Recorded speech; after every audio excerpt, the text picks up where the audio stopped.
जाँगर भयो भने म त के बनाइदिन्छु। आज म दुध रोटी बनाउन गइराखेको छु। यो मेरो अनि मेरो नानीको फेभरेट रोटी हो। तपाईहरूले दुध रोटी खानुभएको छ कि छैन? यसरी नै बनाएर खान सक्नुहुन्छ। यो भिडियो अन्तिमसम्म हेरिदिनु होला अनि तपाईहरूले पनि यसरी बनाएर खान सक्नुहुन्छ।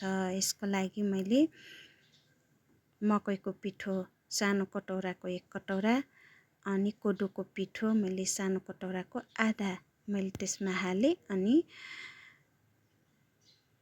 घिउ थोरै हालेर मैले थोरै पानीमा यसलाई यो पिठोलाई मुछेँ अनि अर्को भाँडामा दुध तताउनलाई राखेँ अनि त्यसमा पिसेर सुकमेल हालेँ अनि गुलियोको लागि मिठाई हालेको छु मैले।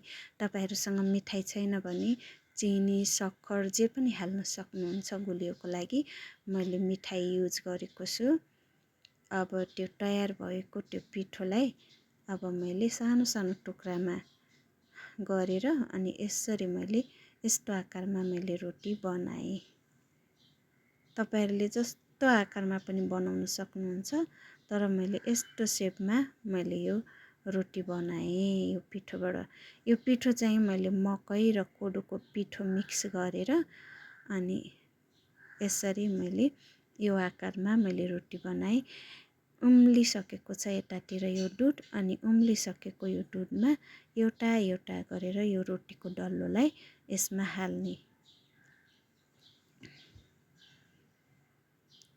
पुरा सँगै हाल्नु हुँदैन नभए यो फुट्छ टाँसिन्छ पनि। त्यही भएर एउटा एउटा हाल्ने। यसलाई धेरै चलाउनु हुँदैन यो काच्चै छ त्यही भएर यो फुट्छ। त्यही भएर अब यसलाई मिडियम टु लो हिटमा 4-5 मिनेट जति अझै पकाउने।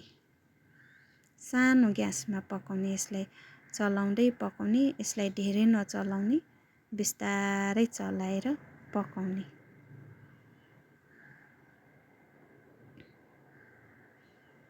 तपाईहरुले दुध रोटी यसरी बनाएर खानु भएको छ कि छैन? एकचोटी ट्राई गर्नु होला है त। एकदमै मिठो पनि हुने, हेल्दी हुने, छिटो छरितो हुने, पाक्नलाई पनि। अनि अब यसलाई चलाउँदै पकाउने। यो पाकिसक्यो भने यो रोटी आफै माथि आउने गर्छ।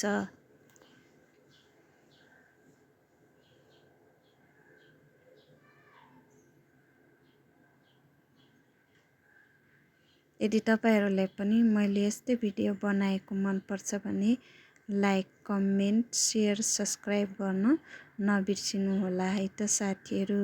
तपाईहरु कुन ठाउँबाट हेर्दै हुनुहुन्छ तपाईहरुले कमेन्ट गर्नु होला ताकि मलाई अरु भिडियो बनाउनलाई पनि प्रेरणा मिल्नेछ। त्यही भएर तपाईहरुले कमेन्ट गर्नु होला, शेयर पनि गर्न नबिर्सिनु होला आफ्नो साथीभाइ कहाँ। यो पाकेर यो लगभग तयार भइसकेको छ। यो पाकेर यो रोटी माथि आउँछ पाक्यो भने। यसमा मैले मकै अनि कोदोको पिठो मिक्स गरेको छु।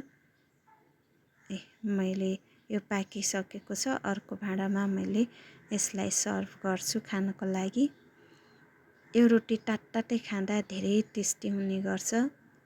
त्यही भएर तात्तातै खानु होला। एकदमै मिठो हुन्छ है साथीहरु। एकचोटी अवश्य ट्राई गर्नु होला। हेल्दी पनि हुन्छ। आफ्नो नानी बाबुहरुको खाजा नास्ताको लागि अनि आफ्नो लागि पनि तपाईहरुले युज गर्न सक्नुहुन्छ। बनाएर खान सक्नुहुन्छ। एकचोटी बनाएर अवश्य खानु होला। देख्दै खाऊ खाऊ लाग्ने। वाउ।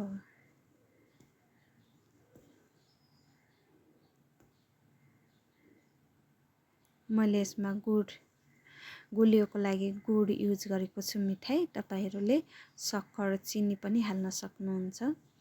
अनि मैले यसमा सुकमेल पनि हालेको छु। Bye bye.